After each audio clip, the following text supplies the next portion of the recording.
En el capítulo de hoy, la verdad, aprenderemos o no aprenderemos si estamos perdidos con la IA. Hablaremos de cómo acercarnos a un venture capital. Para quien no sepa qué es un venture capital, es básicamente el que puede tener dinero para lanzar tu proyecto, cómo hablar con ellos. Nos meteremos en el apasionante mundo de la gestión de data, de HR Tech. Bueno, son tantas cosas que solamente os digo, bueno, que escuchéis un poco más y ya veréis lo interesante que es navegar dentro de este apasionante mundo de la inteligencia artificial. Pues bienvenidos al nuevo capítulo de Ecos de Liderazgo. En el capítulo de hoy vamos a hablar de emprendimiento. Sé que ya hemos hablado varias veces, pero en este caso concreto nos vamos a meter en el maravilloso mundo de la inversión desde el punto de vista de un fondo que, bueno, ya nos va a contar nuestro invitado, pero una de las empresas donde se suelen meter está dentro de HR Tech, que es algo que nos interesa bastante. Pues ya voy de paso y os presento a Ignacio Larrú, aunque te voy a llamar Nacho, porque creo que hay algo de confianza. Muchas gracias, hermano. Entonces, Nacho, simplemente dos apuntes. Nacho empieza su carrera profesional en banca de inversión, en Crédit Agricole, y desde hace ya unos cuantos años pues es socio de Cafan, que ahora te dejo que nos cuentes, y también pues es un profesor bastante avezado del IE dentro del mundo del emprendimiento, que también nos contarás qué tendencias ves desde el lado educacional. Pero sin más miramientos, Nacho, cuéntanos, ¿cuál es la vida en Cafan? Bueno, pues mano, muchísimas gracias y muchísimas gracias por invitarme, estoy encantado. Pues como bien decías, Cafant, sobre todo el primer fondo de Cafant, K1, se podría decir que es un fondo de HR Tech, porque al final dentro de la cartera del fondo pues tenemos Factorial, ¿no? Que es una empresa de HR Tech, que al final es una de las empresas más relevantes de la cartera del fondo y que además ha demostrado o ha validado varias de las tesis que teníamos respecto al HR Tech, respecto al tamaño de mercado, la necesidad de adecuación de las empresas pequeñas y medianas vía tecnología, ¿no? Al final la tecnología suele ser un gran ecualizador, ¿no? Permite que una empresa pequeña pueda competir con una grande, y el HR Tech está en la vanguardia de esas tendencias. Dentro de nuestro segundo fondo, siguiendo con la tendencia de inversión en HR Tech, invertimos en una compañía ya más cercana a lo vuestro, que se llama Fetcher, que está ya más centrada en aplicar inteligencia artificial y tecnología, pero al proceso de selección de personal, ¿no? Y es un vertical o un sector que nos encanta porque creo que tiene un montón de características que lo hacen muy interesante para acá. ¿Y cómo es el proceso? O sea, es decir, ahora mismo que nos puede estar viendo alguien que ha emprendido, ¿quién se acerca? ¿Es el que tiene la idea? ¿Tienes que tener más que la idea? ¿A partir de qué momento llega? Para también un poco entender el que, seguro que nos ve gente que es muy ajena a esto del venture capital, ¿cómo se llega? ¿No? Pues también suena como algo muy místico para el que es totalmente ajeno. Claro. ¿Hacéis una lotería? Bueno, yo siempre digo que ya llegar es la primera prueba de que el emprendedor, ¿no? No, Saber pero, que existís. ¿no? Que saber que existimos y llegar a nuestra puerta. Es verdad que cada vez más, bueno, pues Canoar es una de las gestoras más relevantes de España y por ende... Pues ¿Cuánto ya, gestionáis ahora mismo? pues casi 800 millones bajo gestión. Cuando arrancamos Canoar, uno de nuestros objetivos, de nuestra misión, era proporcionar un único sitio donde cualquier emprendedor tecnológico de España pudiera venir. Y poco a poco lo hemos conseguido. Tú decías antes que hay que tener la idea. Pues nosotros tenemos un fondo para la idea, que se llama K-Founders, ¿no? Donde es un fondo que te va a dar un ticket relativamente pequeño, pero muy inicial, una due diligence más personal que ¿Qué de es la un idea. ticket pequeño? Pues un ticket pequeño serían 100.000, 200.000, ¿no? En ese entorno. Pero muy inicial. K-Founders. Se llama K-Founders porque al final estamos invirtiendo en el fundador, ¿no? Pues una persona con un background académico muy interesante o que ha trabajado en una compañía, ¿no? O una persona que nos demuestre que, oye, que tiene ganas de comerse el mundo y nosotros con él, ¿no? Siguiente paso, decías, ¿hay que tener más que la idea? Bueno, pues el siguiente paso es nuestro fondo más conocido, que son los fondos K1, K2, K3, ¿no? Que lanzamos este verano. Eso es un fondo que te invierte en una fase... Si K-Founders invierte en bebés, pues K invierte en adolescentes, ¿no? Ya tiene que ser una compañía, oye, pues que tenga una cierta, ¿no? un cierto desarrollo. No mucho, ¿no? Porque los adolescentes tampoco tienen mucho desarrollo, pero ya, oye, pues unas primeras ventas o por lo menos un producto que puedas evaluar, ¿no? Algo más. El siguiente fase sería Leadwin, ¿no? El Leadwin es nuestro fondo Growth, que, bueno, pues que levantamos de la mano de inversores de referencia como, bueno, pues como Telefónica o otras compañías. Este es un fondo que ya invierte en, vamos a llamar, adultos, ¿no? De 30 a 35 años, ¿no? Ya sería la siguiente fase. Aquí sí que son compañías Obviamente, a medida que vas invirtiendo más, ¿no? Los tickets son más grandes, pero ya son compañías más desarrolladas, ¿no? Son compañías donde ya existe una cierta, a mí me gusta siempre hablar de una cierta proficiencia actuarial, ¿no? Hay unos datos que puedes analizar, ¿no? Y al final, si tú le preguntas a las compañías de K ¿cuánto te da un cliente? Pues te dirá N más menos 0,75N, que es una manera de decir nada, ¿no? O sea, decir 10 más menos 15, ¿no? Pues gracias, ¿no? A medida que ya te vas avanzando, pues las compañías de Leadwin ya son capaces de decirte N más menos 10% de N, ¿no? Ya pueden ir cuadrando el tiro más. En ese sentido, pues tú también puedes ir adecuando la inversión. El último fondo, ¿no? Tenemos un fondo de fondos con Bankinter que hace inversión directa, ya en compañías, pues ya te puedes ir a 250 millones de valoración o ya por encima de eso, y ya serían compañías ya mucho, mucho más maduras. Al final nosotros lo que intentamos es que el emprendedor pueda venir acá, a Canoar, expresar la idea y nosotros decirle, oye, pues mira, este es el fondo que queremos que te pueda acompañar. Y gente que ya conoce algo de la industria, pero a lo mejor es totalmente ajena, o sea, hay una pequeña paradoja ahí. Esto del elevator pitch, ¿esto mucha fantasía o ya no es realidad? ¿Y para qué sirve? ¿Ya no sirve? ¿Realmente eso es quedarse más en el romanticismo? O sea, Yo, históricamente, soy bastante crítico con el elevator pitch. No digo que no funcione, yo creo que también el elevator pitch tiene un tema cultural, ¿no? En España somos un país mediterráneo, un país muy social. Lo normal, tú decías antes, ¿cómo acercarnos a los otros? Pues la mayoría de la gente se acerca vía un conocido de un conocido, ¿no?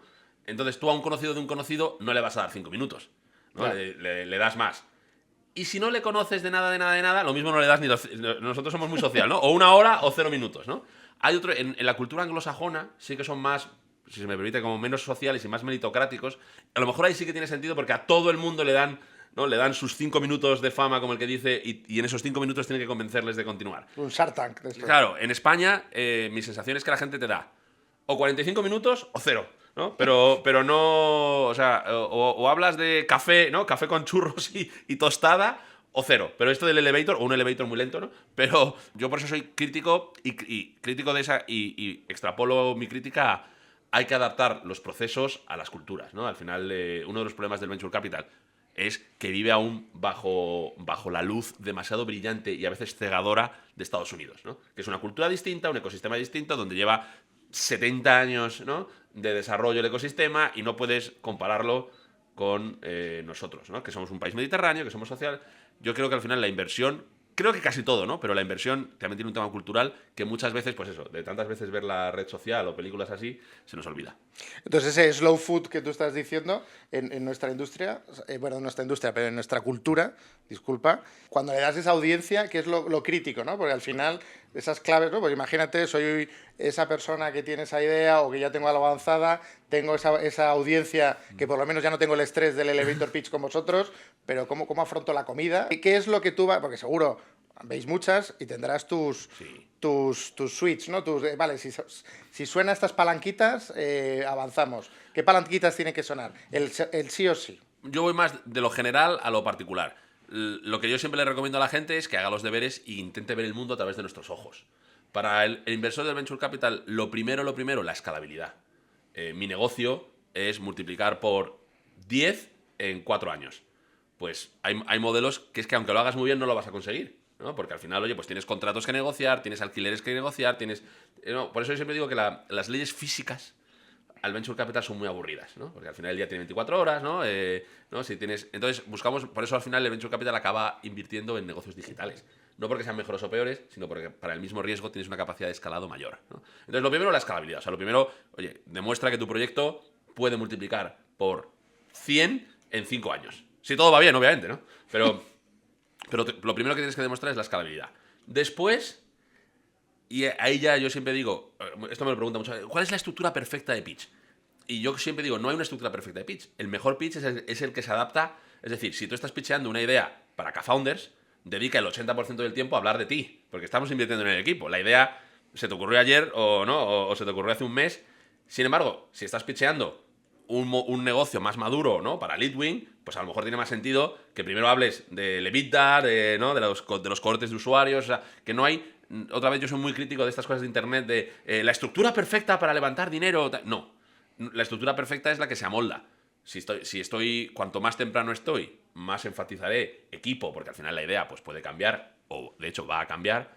cuanto más voy avanzando en el desarrollo de la idea, pues ya voy cuadrando más y voy hablando más de negocio y el equipo viene un poco después. Claro, y ahí es lo que iba. Estás diciendo equipo. Nosotros que nos gusta enfocar también este podcast a la parte del liderazgo, ¿cómo de crítico es a la hora de invertir vosotros el líder y el equipo? Pues 90%, o sea, lo mismo. En K-Founders, 99,9%, porque al final la idea pues va a cambiar, la idea no va a resistir cuatro envites del mercado. A medida que vamos avanzando, el negocio es más maduro, pues va perdiendo un poco, pero siempre ultra importante. O sea, lo mínimo es un 80%. Si se me permite añadir una cosa que rara vez se dice, se presta mucha atención al equipo fundador, que obviamente la merece, pero yo también le diría a los emprendedores, para mí lo vital es la primera capa. Es decir, esos primeros 15, 20 contrataciones son la diferencia muchas veces entre que llegues y que no llegues. No porque seas malo o bueno, sino porque si te equivocas contratando en esos primeros 15 o 20, no te va a dar tiempo de volver a llegar antes de que se te acabe el dinero. Y cuando vayas a levantar más dinero, la gente dice, no, pero es que no ha llegado, ¿no? O sea, yo siempre digo que lo más parecido a una startup es un videojuego que se llama Crazy Taxi. Para la gente vieja como nosotros, el Outrun, ¿no? Pero que es el típico videojuego donde tienes que llegar de A a B en coche, ¿no? Y cuando llegas a B te dan más tiempo, tienes que llegar a C hasta que, oye, cada vez es más difícil y hay un punto que no llegas, ¿no? Pues eso es una startup. A ti te dan un cierto dinero, tienes que llegar de A a B y si no llegas... ¿Y tenéis alguna clave? O sea, es decir, entráis con ese founder, va a montar el equipo, tiene libertad, no tiene libertad, y aunque tenga libertad, ¿sigue algún criterio por vuestro lado a la hora de fichar? No, nosotros seríamos muy cínicos.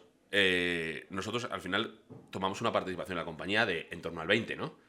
Yo no manejo la compañía, la maneja el emprendedor. Y además Siempre estáis minoritarios. Siempre somos minoritarios y además que sería un poco cínico por mi parte decirle al emprendedor, no, yo confío en ti, he invertido por ti, por eso voy a hacer lo que a mí me dé la gana, ¿no?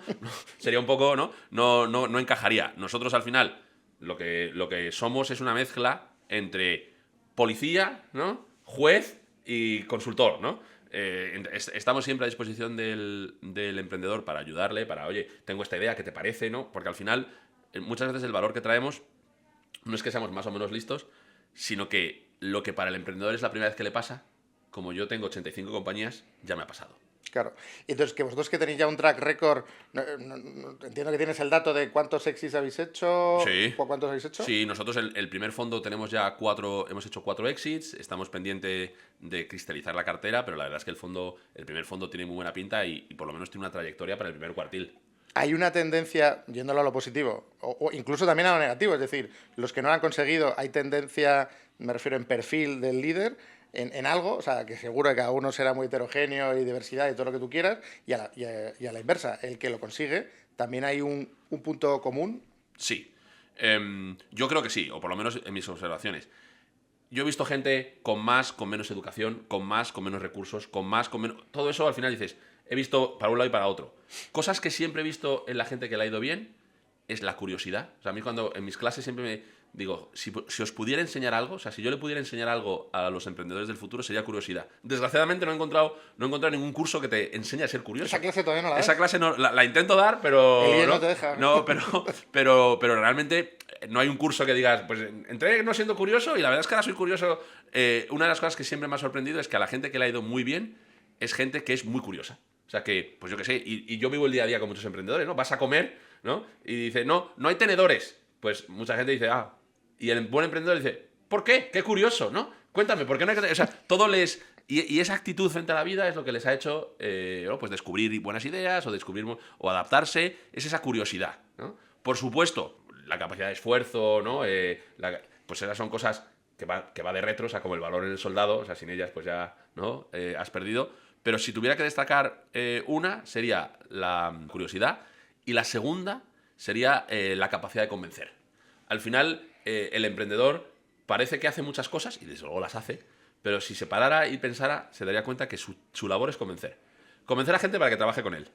Convencer a gente para que le dé dinero. Convencer a clientes para que apuesten por su producto, porque si algo no tiene habitualmente la startup es marca, ¿no? Con lo cual tienes que convencer si los mecanismos tradicionales que en un entorno empresarial las empresas tienen, ¿no? No puedes hacer un anuncio con Penélope Cruz, ¿no? Porque entonces te gastas toda la ronda, ¿no? O sea, al final, si te das cuenta, los mecanismos que tienen las empresas para construir esa convicción, la startup lo tiene que hacer el fundador, ¿no? Entonces, un fundador curioso y con una capacidad demostrable de convencer tiene mucho andado.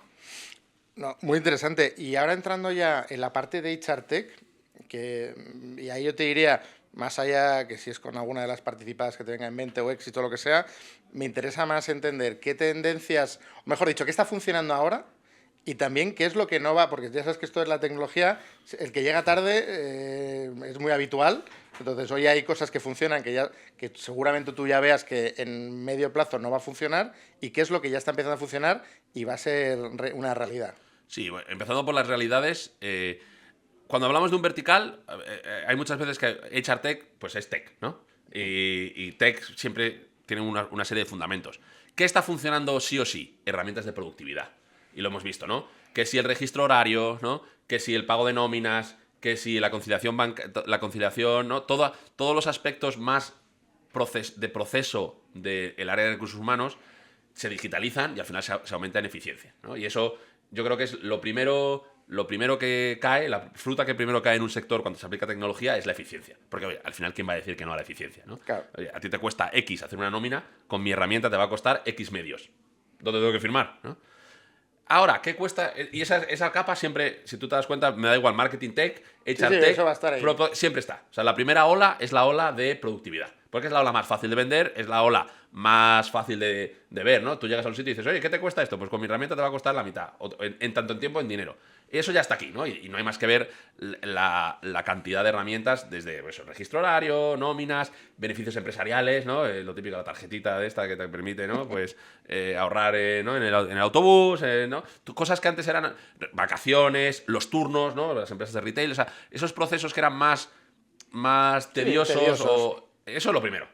¿Qué cuesta siempre más? Pero luego, a cambio, el que lo consigue gana más valor, ¿no? Porque las herramientas, yo siempre digo que lo que la productividad da, la productividad quita.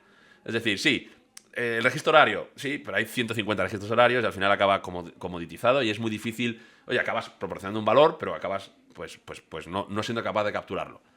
Lo que es una venta más difícil, y por ende, el que la consigue gana más, es ya los productos que ya no son de eficiencia. Ya no son haz lo que siempre has estado haciendo mejor, haz cosas nuevas, ¿no? Y ahí es donde está la frontera del HR Tech. Vale. La frontera del HR Tech, como la frontera de todo. O sea, yo siempre pongo el mismo ejemplo. La primera banca online era como si alguien hubiera cogido una oficina bancaria, le faltaba poner una cola falsa.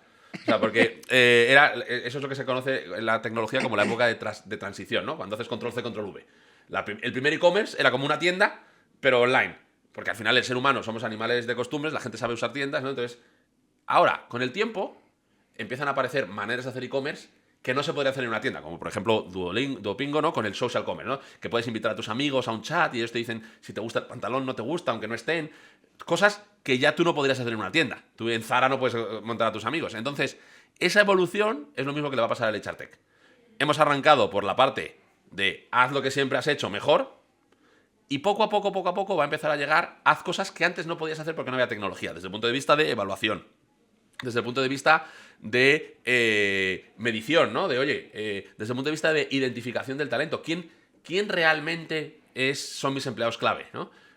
Pues oye, la gente a la que le mandan emails, la gente con la que tiene, o sea, indicadores de actividad que van más allá de la típica evaluación tradicional 360 que acaba siendo una especie como de concurso de popularidad, ¿no? Donde la gente como más, ¿no? Más palatable, ¿no? Acaba yendo para arriba. Yo ahí es donde creo que está la frontera hoy del HR Tech, ¿no? En movernos de la frontera de la productividad a la frontera de la capacidad, ¿no? De ser capaz de hacer cosas o de identificar talento que antes no podíamos o de hacer cosas que la tecnología nos permite que en el mundo físico o en el mundo tradicional no podíamos. ¿Y qué dependencia, si es que la hay o no, esta nueva tecnología o tecnología actual tiene del dato? 100%. O sea, al final, una de las áreas tradicionalmente menos cuantitativas de la empresa es el área de recursos humanos, ¿no? Donde siempre pues, ha tenido perfiles más cualitativos que cuantitativos. Y sin embargo, si tú te das cuenta, unas decisiones más relevantes para muchos empleados se toman en recursos humanos, ¿no? Y yo siempre digo que lo contrario de los datos son las anécdotas, ¿no? Claro, pues eso no lo quería llevar, digo, que al final esto se mueve alrededor del dato, es data driven, Correcto. si no hay nada que hacer. Entonces ahí es donde vemos, claro, no es lo mismo, digo, para cómo lo estáis viendo vosotros, la capilaridad empresarial actual, pues la gestión del dato de un IBEX, de una mediana empresa y una pequeña empresa, o directamente el no dato. O sea, y ese es el reto, tener un país que principalmente es pequeña y mediana, más pequeña que mediana. Siempre, o sea, cuando nosotros cuando nosotros hablamos muchas veces y evaluamos productos, de hecho, dentro de HR Tech, una de las cosas que más nos cuesta evaluar es no tanto lo que es el producto hoy, sino a dónde puede llegar. Y la mayor frontera es justo esa. O sea, tú le explicas a un cliente el beneficio de ese producto y todo el mundo lo entiende. Todo el mundo, o sea, si tú le dices, oye, te voy a hacer una herramienta que te va a permitir, por ejemplo, predecir o tener una gestión mejor de la gente que se te va a ir. No conozco a ningún responsable de recursos humanos que diga, no, la verdad es que no me interesa. No quiero saber, ¿no? No, todo el mundo dice, oye, qué interesante. Es cuando le dices lo que necesitas para hacer eso, que se da cuenta que los datos del empleado están en un Excel o en 18 sistemas distintos. Tú decías antes, IBEX 35 contra pequeña. Mi experiencia es que cada empresa tiene sus problemas. Es muy humano pensar que el de al lado no tiene problemas y yo los tengo todos, ¿no? Que la hierba del vecino siempre es más verde. Pero mi experiencia es que en empresas grandes tienen problemas de fragmentación de datos, de control de datos. Oye, los datos de los empleados están en la fábrica, o en los sistemas operativos un trozo, en los sistemas de recursos humanos otro. Y hay que hacer esa labor de juntarlos, que ya es un esfuerzo. En la empresa pequeña no tiene ese problema de fragmentación, porque por definición no tiene, lo tiene todo en la única oficina que tienen, pero a cambio pues no lo registra, o lo tiene menos, o no tiene sistemas a lo mejor de tanta calidad en el registro. El Excel al final es muy difícil de auditar, ¿no? Cualquiera lo puede tocar. Entonces, para cualquier tamaño de compañía, o sea, se cumple mi máxima que los problemas son como la energía. Ni se crean ni se destruyen, se transforman, ¿no? Entonces, oye, pues una compañía pequeña tiene una serie de problemas respecto al dato. Y la compañía más grande del mundo que nosotros pensamos, esta gente, claro, con todo ese dinero no va a tener ningún problema. Pues lo tiene distinto. Vale, y si ahora mismo, seguramente nos esté escuchando distinto tipo de perfiles, pero me enfoco donde hay más mayoría en España, ¿no? Pues un director de recursos humanos de una mediana empresa que dice, joder, me encantaría meterme en cómo profundizar en HR, o profundizar, no, directamente hacerlo. O sea, porque no lo he hecho, yo ¿por dónde empiezo? Teniendo muy claro que, evidentemente, superada la base de productividad, dando por hecho, sí, que es dar mucho por hecho, lo sé, pero quiero ir a la siguiente frontera, ¿qué camino tiene? O sea, le recomiendas que haga una due diligence de su realidad, en vez de intentar probar, o sea, porque cada día, y además lo hablábamos en otros capítulos, es exponencial las soluciones que hay y cada vez va más. Es decir, el ruido de mercado es salvaje. ¿Cómo no se puede perder ese director de recursos humanos con su director general? Eso es cierto y además forma parte de... La tecnología es un gran habilitador, ¿no? Permite tres amigos en su casa pueden programar una aplicación ya, que eso es genial desde el punto de vista de innovación, ¿no? Porque, oye, cuanta más gente lo intente, más gente dará con una solución que nadie pensaba. A cambio, yo a veces lo pienso y digo, desde el punto de vista del director, del cliente, hay un punto en el que dices, oye, mira, no puedo estar a todo. O sea, cada día salen nuevas aplicaciones, además, aplicaciones que todas tienen más o menos una venta parecida, con lo cual dices, oye, solo, por ejemplo, en España, en registro horario, yo hice y creo que encontré 62. 62 de registro 62 solo de registro horario. Eso si fuera el 1, 2, 3 para los más viejos no sería capaz de pasar claro. de 5, ¿sabes? No, pero tienes con WhatsApp, sin WhatsApp, ¿no? Con online, no online, que permite el remoto, que no permite el remoto, ¿no? Entonces, al final, yo recomendaría a esa persona que quiere empezar, yo siempre tengo la misma metodología cuando hablo de innovación o cuando trabajo con empresas desde el punto de vista de la innovación, que es, oye, la tecnología y los datos lo que te permiten es tomar mejores decisiones. Pues arranca haciendo una lista de las 20 decisiones que te gustaría mejorar en tu empresa. Y desde el punto de recursos humanos, habitualmente la primera, la que siempre domina es selección, ¿no? Al final, selección es siempre como el elefante, ¿no? En el sector. Todo el mundo, ¿no? se va a la selección. Igual que en marketing todo el mundo quiere como nuevos clientes, ¿no? Más ventas. Y luego ya te preocupas de los que tienes, ¿no? Pero una de las cosas buenas que tiene la tecnología y que yo animo a la gente de recursos humanos que mire más allá de la propia selección y que empiece a hablar de la gestión, ¿no? Comunicación interna, formación, ¿no? Cosas que antes a lo mejor solo se podían permitir empresas con una serie de recursos, que tú ahora puedes tener unos vídeos generados por IA, ¿no? Donde te hacen una formación interna, que están actualizados, donde les explicas a la gente cómo utilizar tus herramientas, que antes les dabas una carpeta con un PDF impreso, ¿no? Y al final es mucho más difícil. Todas esas herramientas, la tecnología lo que te permite es ecualizar. Puedes tener recursos, lo que hablábamos antes, recursos de IBEX 35 en una compañía pequeña, ¿no? Sí, además me alegra que me hagas esa pequeña cuña, ya que es nuestro podcast desde W Advisory, eso lo podemos hacer. Correcto, o sea, y lo podéis hacer y muy bien, ¿eh? Sí, ¿no? Y luego, ya de cara a otras tendencias dentro de selección, estás viendo cosas porque evidentemente somos inquietos y está en nuestro pilar la tecnología, estamos explorando cosas, pero nos interesa tu punto de vista. Claro, yo desde el punto de vista de selección he visto está muy bien porque la selección suele ser como muy buen proxy del mercado laboral, ¿no? Es decir, en lo que se enfoca el área de selección, de la tecnología de selección, tiene mucho que ver con el momento, ¿no? Por ejemplo, cuando el mercado laboral está boyante, todas las herramientas es consigue 150 currículos mañana, ¿no? Pues todo el mundo se pelea por los candidatos. Cuando el mercado se enfría un poco, es más, encuentra el candidato perfecto, ¿no? O más en la selección. Hoy en día, yo creo que la selección ha arrancado con un enfoque algo demasiado centrado en el volumen o en conseguir ese candidato. Por ejemplo, había muchas herramientas que no han funcionado o que no han tenido a lo mejor el desarrollo que se pensaba, herramientas que te permitían contacta al candidato sin que él lo sepa. Y lo primero que recibes es ¿cómo has conseguido mi correo? ¿No? O sea, no es una buena manera de arrancar, ¿no?, una relación de confianza con un candidato que piense que has conseguido su correo de una manera. Entonces esas herramientas que te permitían, ¿no?, contacta con candidatos sin que ellos mismos lo sepan y demás, que hubo una época, un boom, ¿no?, de herramientas que con inteligencia artificial, con scrapping de datos, con mil técnicas, te permitían tener una lista, pues sí, te permitían tener una lista de gente que no reacciona muy bien a tu primer correo, ¿no? Y de ese foco en volumen, vamos a decir, cada vez estoy viendo más un enfoque otra vez a eficiencia, herramientas tipo ChatGPT, ¿no? De, oye, te doy el currículum, tú me das el perfil y te los filtro, ¿no? O sea, de los 1000 clientes yo te digo los que cumplen estos heurísticos porque al final tú tienes un primer triaje, ¿no? De, oye, pues quiero gente que tenga 5 años de experiencia, que haya estudiado en estos sitios o que haya trabajado, ¿no? Pues que te permite ese primer filtrado que es muy intenso en volumen y luego ya entra la parte más humana. Y estoy viendo un poco ese viraje, ¿no? De puro volumen, de obtención de perfiles a gogo a, oye, te ayudo a hacer tu trabajo de una manera más eficiente. Pues ya para ir cerrando, me interesa tu opinión ya como profesor, porque como tienes tu triple gorro. Claro, una de las cosas que nos preguntan muy habitualmente, pues candidatos, clientes, viendo hacia dónde va la IA, IA vinculada. Ya, fíjate, aquí ya te diría, ya no se te vincula a HR, pero yo creo que ya aprovechando el altavoz, claro, la gente está muy perdida en cómo formarse, qué hacer. Desde tu punto de vista como profesor, ¿a dónde esa persona que dices, oye, quiero estar, no me quiero perder el tren, pero ¿qué hago? ¿No? ¿Dónde me formo? Si tienes que vender el IE en Cata, que lo vendas. No, afortunadamente creo que el IE no necesita que lo venda yo porque eso es verdad, se vende solo. Perfecto. Si algún día el IE necesita que lo venda yo, tendremos un problema. Dicho eso, oye, por supuesto, invito a todo el mundo a que vea la cantidad de cursos al respecto que tiene el IE. Contestando tu pregunta de la IA, a mí me parece, y voy más allá, no solo es que estemos perdidos. Es que yo creo que, desde un punto de vista casi de ser humano, nos queremos perder. Yo siempre digo que la IA son dos letras, pero que divide la sociedad en un 50. Hay gente que se centra en la I, inteligencia, entonces son la gente que piensa que en el futuro, pues la inteligencia artificial, o que ya desconta el futuro, ¿no? Y que ya piensa que la inteligencia artificial es mucho mejor que nosotros, que lo hace todo mejor que nosotros, que bueno, que al final vamos a acabar poco más o menos que siendo como pilas humanas en Matrix, ¿no? Y que no vamos a tener ningún tipo de desarrollo más allá.